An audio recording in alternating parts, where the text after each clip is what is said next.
The Wild West in Arizona Territory rode a thin line between lawman and outlaw. They walked the same dusty streets, drank in the same saloons, and when tensions finally boiled over, Tombstone found itself in the middle of a blood feud.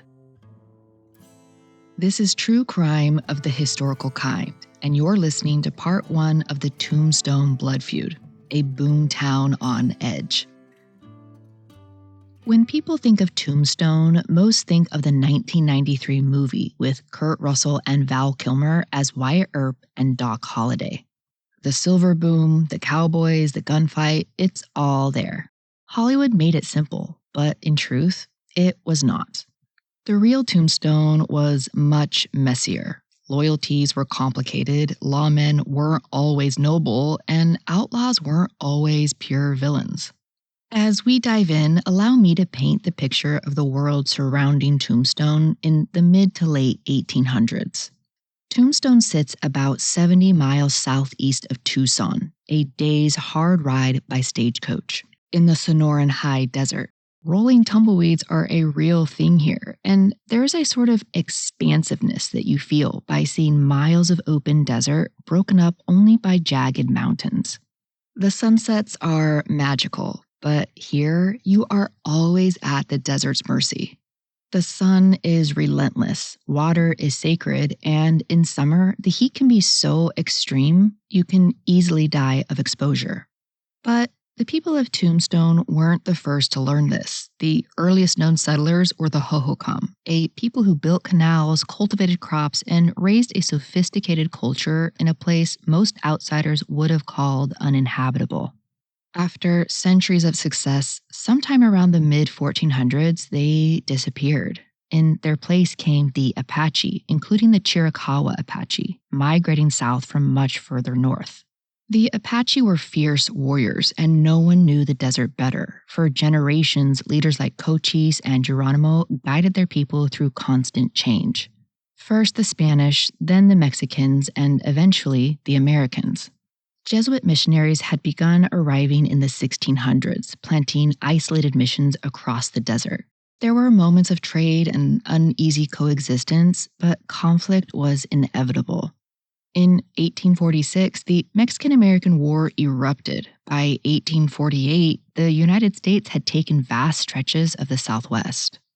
At first, only scattered bands of prospectors, ranchers, and soldiers ventured in. But after the Gadsden Purchase of 1854, the trickle became a flood. Then, in 1861, came the Bascom Affair, a confrontation that sparked decades of guerrilla warfare. Raids, ambushes, and brutal retaliation swept across southern Arizona. For the Chiricahua Apache, it was a fight for survival. For the U.S. Army, it was a war of conquest. As the U.S. Army pushed deeper, forts became essential footholds. Fort Bowie was built in 1862 to guard the Apache Pass, and later Fort Huachuca established in 1877 as campaigns against Geronimo intensified. Alongside the soldiers came a new wave of prospectors, in particular, Ed Schieffelin, who was a civilian scout out of Fort Huachuca. He kept slipping away to explore the Dragoon Mountains because he was convinced there was silver out there. Even though he wasn't exactly what you'd picture when you think prospector. He was quiet, odd, maybe even obsessive. And frankly, most of the soldiers at the fort thought he was crazy. They tease him and say, "The only stone you will find out there is your own tombstone." But Ed wasn't wrong. By combing through those rugged hills, he found exactly what he was looking for: silver ore. And with that, the joke became a name, and the name became legend: Tombstone. Ed and his partners filed claims immediately and officially created the Tombstone Mining District. Investors from California to the East Coast poured in, not just with dreams, but with money. And just like that, a boomtown was born. So what exactly is a boomtown? Well, it's exactly what it sounds like. A town that springs up almost overnight, usually after some massive need presents itself, like a military initiative or a discovery, like gold, oil, or, in our case, silver. All of the sudden, wagon roads became filled with freight and ore carts. Equipment was hauled in by mule teams and stagecoaches, and it wasn't just miners. It was merchants, gamblers, gunslingers, conmen, and entrepreneurs. Anyone brave or desperate enough to try their luck in the desert. In just over a year, Tombstone transformed from a ragged camp into a full-fledged frontier town. By the early 1880s, estimates put Tombstone's population somewhere between 5,000 to 7,000 people, making it the fastest growing town in the entire Southwest. With good reason, the money coming out of the ground was absolutely staggering. Depending on the estimate, Tombstone's mines would eventually yield between $30 and $85 million worth of silver in 1880s money. Adjusted for inflation, we're talking hundreds of millions, if not a billion, today. Boomtowns teased fortune, but they also came with danger. Life on the frontier was rough, to put it lightly. There's a lot that could kill you. There were diseases, heat exposure, dehydration, rattlesnake, infected wounds, flash floods, you name it. That's without even mentioning the gun violence that erupted in the Southwest, where people made it a point to settle their issues themselves without the interference of law. And even if the fear of death or hard living was completely valid, that doesn't mean Tombstone was just some dusty row of rickety wooden shacks, for long at least. In fact, it grew remarkably sophisticated and quickly. This was a town with its own opera house, multiple newspapers, schools, churches, an oyster bar, and even a bowling alley. You'd find crystal chandeliers twinkling above polished mahogany bars, velvet curtains, and imported wines. Bars and restaurants in Tombstone could rival those of San Francisco, which at the time was the gold standard of Western luxury. Tombstone even had ice, so yes, even though it was as hot as hell at a time when many frontier towns couldn't even keep fresh water, they had the luxury of cold drinks. Tombstone was quickly becoming a hub of exciting changes and opportunity, which can attract an interesting crowd. So who exactly was coming to Tombstone? Early on, it had been the prospectors, then the seasoned Cornish miners all the way from England. Then there were the cowherders and ranchers, the men who lived out on the open ranges and rode the borderlands. Many came from Texas and northern Mexico, or ex-Confederate soldiers drifting west after the Civil War, followed by businessmen from back east. There was a small but significant Chinese population that controlled the opium dens and worked as laborers. Women in general came in fewer numbers, but played vital roles. Some arrived as wives or daughters of miners and merchants. Some were running boarding houses, saloons, and even brothels. The cowboys that came in and out of town weren't ranchers. They carried cattle, horses, and a reputation that blurred the line between outlaw and neighbor. Soon, they'd be central to Tombstone's most explosive feud. Bringing people in and out of this new frontier town were the stagecoaches that played a vital role in an area that hadn't yet been connected by rail. These were the true lifelines. They carried passengers, mail, and freight, but their most precious cargo was silver. After silver would be mined from the hills, it would be loaded onto strongboxes and hauled off to distant banks, but always under the constant threat of robbery. Operations like Wells Fargo and Company dominated the stagecoach business. They built out a sprawling network across the West and hired some of the toughest men they could find to defend it. These long, often dangerous journeys cut through remote stretches of open desert. Because of those dangers, drivers didn't roll alone. Alongside the driver in the front seat sat a man with a shotgun. His job was simple: protect the passengers, the mail, and the silver. And it gave us a phrase we still use today. When someone wants to claim the front seat, we yell, "Shotgun." In a time before reliable law enforcement, a loaded shotgun often stood between a Wells Fargo strongbox and the men who wanted to take it. So the stagecoaches brought in the labor, families, fortune seekers, gamblers, and outlaws, but it also brought in preachers. Tombstone may have been wild, but it wasn't godless. The Catholic missions had already made a lasting impression on the region, and with this influx of people, especially from the South, came the evangelical Christians. The fiery revivals of the Second Great Awakening had cooled by now, but the West created a new missionary field where people built churches almost as quickly as the saloons. They preached morality, even if at times it was in vain. Religion could range from traditional sermons or could be as strange as a seance in a parlor. It could even feel experimental at times. Because there was a particular kind of newfound freedom in the West, unlike anything most newcomers had ever experienced. Many had left behind rigid family structures, small towns, or tight knit immigrant communities where everyone knew your name, your reputation, and everything about your business. People were used to their past being defined by social expectation, and religious judgment loomed large. But out here, that weight lifted for the first time. A new kind of individualism took root, the kind that still shapes American culture today. It was a place where you decide how you want to live. You could completely start over and be whoever you said you were. And if it didn't work out in one town, you moved on to the next.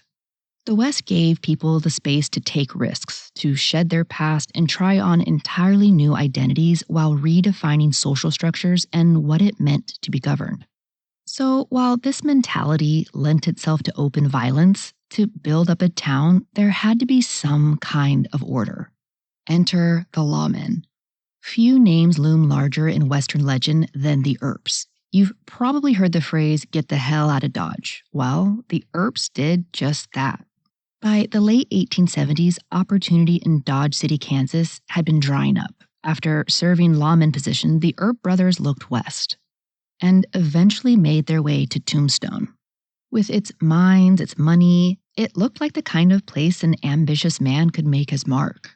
Wyatt and Virgil were the first to arrive, bringing their partners with them. Wyatt was Celia Ann Blaylock, better known as Maddie, his common-law wife. Maddie, like so many women on the frontier, lived in the margins of the historical record. Her life was a mix of resilience and quiet tragedy.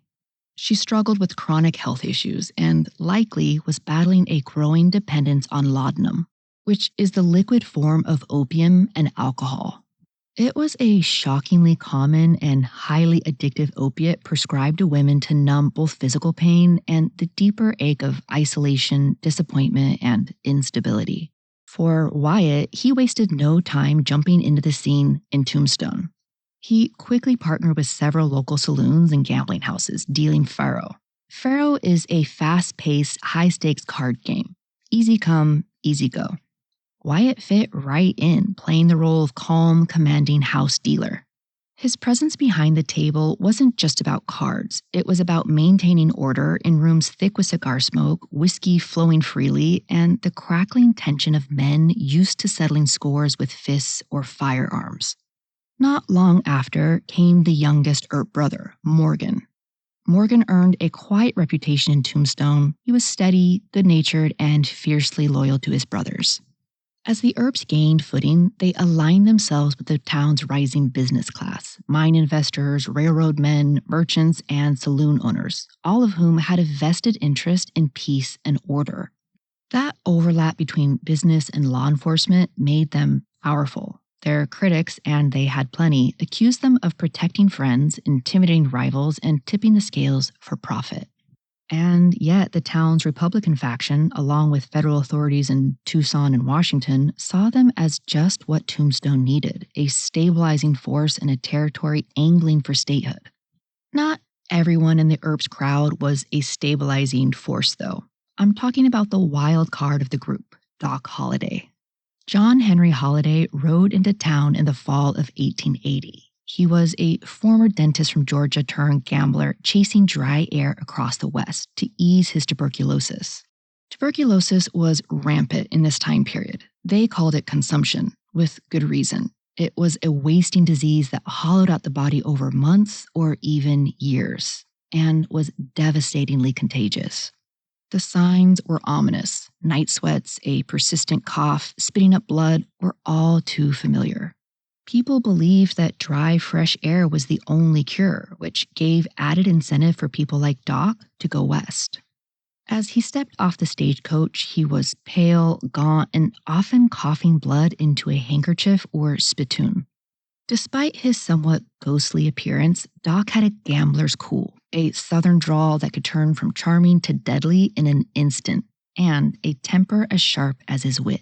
He was the type of man that had nothing to lose, which may have made him the most dangerous man in town. Where Wyatt brought control, Doc brought chaos, and while the Earps didn't always approve of him, they knew exactly which side of the line he stood when trouble came. And trouble was coming. Doc didn't come to town alone either. With him came his longtime partner, Kate Elder, better known in Tombstone as Big Nose Kate. The nickname didn't necessarily mean that she had a prominent nose, but in the rough world of frontier brothels and saloons, women often picked up nicknames that were more descriptive than flattering. Kate was Eastern European, well-educated, and as headstrong as Doc himself. She'd worked as a prostitute and wasn't afraid to speak her mind or pull a gun if needed. The Earps were an interesting bunch, even by frontier standards. Lawmen, gamblers, entrepreneurs, they straddled that line between authority and ambition. While Wyatt had had some experience as a lawman back in Kansas, it was Virgil who was the deputy U.S. Marshal for the Arizona Territory. Just as the Earps came to symbolize law and order in Tombstone, they had their mirror image and natural opposition in a loose, dangerous network simply known as the Cochise County Cowboys. The cowboy is probably one of the most iconic American archetypes, a rugged symbol of freedom, grit, and frontier justice. Dime novels and old westerns make cowboys out to be honorable loners, the reluctant do-gooders maintaining order in the Wild West. But in southern Arizona Territory in the early 1880s, cowboy had a very different meaning.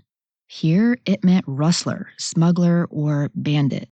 They weren't one organized gang with ranks and rules. They were more of a loosely associated band who made their living wherever the law was thin and profits could be made. Cattle rustling was their bread and butter. They would ride into Mexico, steal a herd, rebrand and resell, and vanish into the hills. But cows weren't the only thing crossing the border. They smuggled whiskey, tobacco, weapons, and sometimes people. And the law didn't always push back. The cowboys had been so far able to operate with near impunity. Just as the Earps were making inroads with local merchants and judges, the cowboys had their own web of protection, saloon owners, deputies, etc. To some townfolk, they weren't outlaws at all. They were their friends, family, neighbors. There was a sort of collective understanding that they were trying to survive, and sometimes that meant stealing and killing. As long as the violence stayed outdoors, most folks were content to look the other way. Even still, tensions began to build.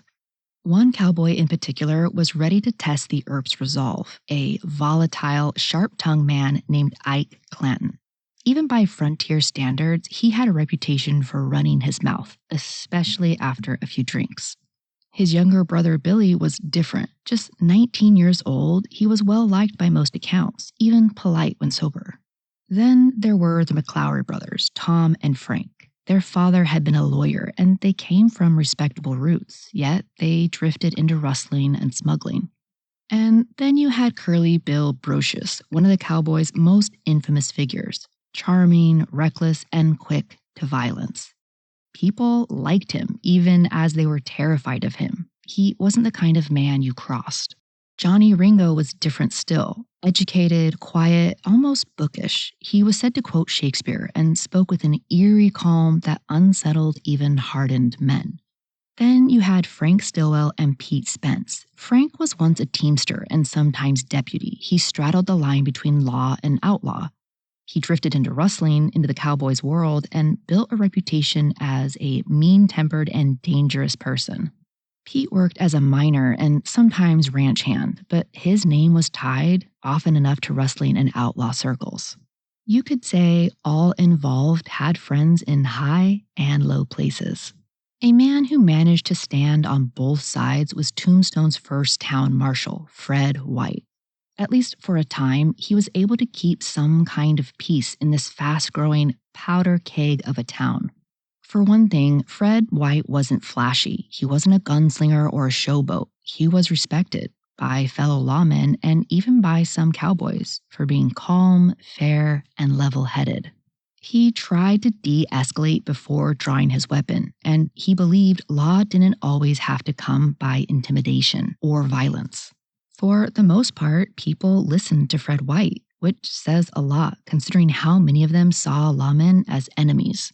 Tombstone didn't allow weapons inside the city limits by ordinance, and Marshal Fred White had, up to that point, managed to keep the peace.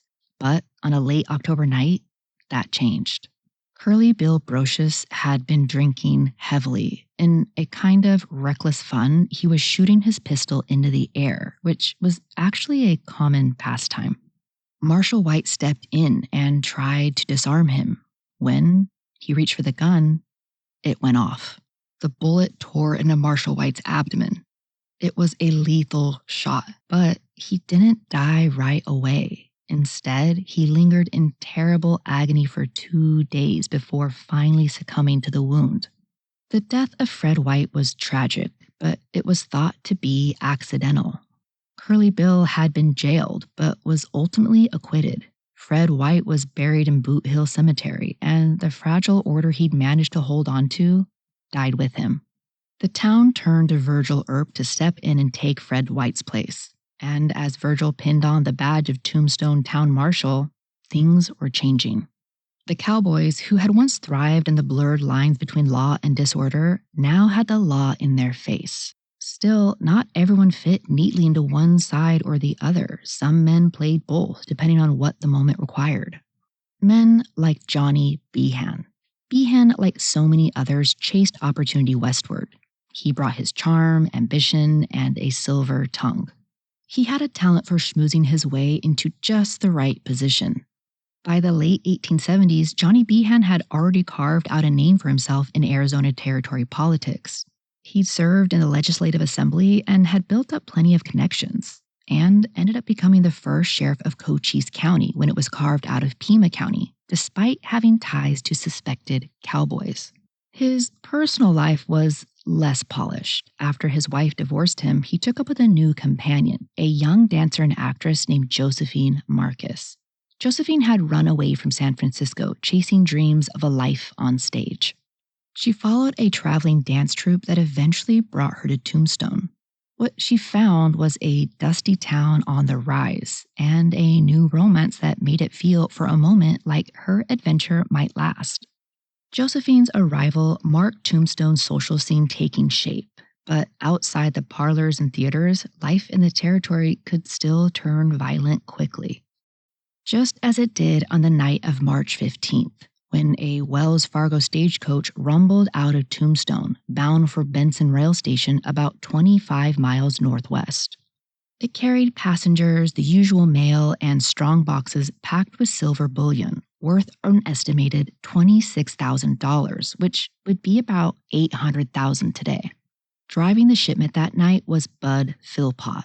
Next to him, riding shotgun, was Bob Paul. The coach approached Drew's station, which is just a lonely way stop in the open desert, when suddenly, gunmen fired from behind the edge of a wash, which in the desert is a dry riverbed. Shots rang out in the darkness. In the very first volley, Bud Philpott was hit and killed instantly. Bob Paul grabbed the reins and drove like hell to get away. Another bullet tore through the stage's wooden siding and struck a passenger inside, a man named Peter Rurik, who died on the spot. Somehow, Bob held his nerve. He kept the horses moving, pushing through the ambush and managing to outrun the attack. The rest of the coach made it through, but the murder of 2 men, one of them a respected Wells Fargo guard, sent shockwaves through Tombstone. Stagecoach robberies weren't new out here. The trails between towns were long, remote, and perfect for ambush, but this one felt different. The motive seemed obvious. A score of silver could be anyone's goal. It was clear this was the work of thieves, but which thieves are willing to murder innocent people? And it's not just that. Tombstone's entire economy depended on silver, and silver depended on those shipments getting safely through the desert. It struck at the very heart of the Boomtown's prosperity. Suspicion fell immediately on familiar names. Could it be Pete Spence and Frank Stillwell? They were both loosely tied to the cowboy network, and they were arrested. Rumors quickly spread that others might have been involved as well, including the Clantons and McLowrys. This robbery turned murder dropped the Earps right into the middle of the mess. With Virgil Earp serving as a federal deputy for the U.S. Marshals, the Earps were directly tied to Wells Fargo, responsible not only for keeping order, but for protecting the company's shipments and interests. That gave them both the legal standing and a personal stake in finding who was behind the crime. But they weren't the only ones with jurisdiction. Johnny Behan, newly elected sheriff of Cochise County, held authority outside Tombstone city limits. His well-known friendships among the cowboys cast doubt on his impartiality, and his investigation only deepened the divide. The tension between the Earps and Behan hardened into an open mistrust. Both claimed to be chasing justice. Neither trusted the other. Having the new county government didn't settle the conflict. It poured fuel on it. Political rivalries mixed with personal grudges, and lawmen and outlaws stared each other down across the same dusty streets. The first man to blink might not live to regret it. Tombstone was a place where fortunes could rise from silver and disappear at the card table, where reputations were made with a single shot and ruined just as fast. No one knew when the first shot would be fired, but it was coming. And when it did, it wouldn't just be a gunfight. It would spark a trail of vengeance that stained the desert red. This was true crime of the historical kind. Make sure to follow or subscribe so you can catch part 2, where the blood feud explodes. Until next time, bye.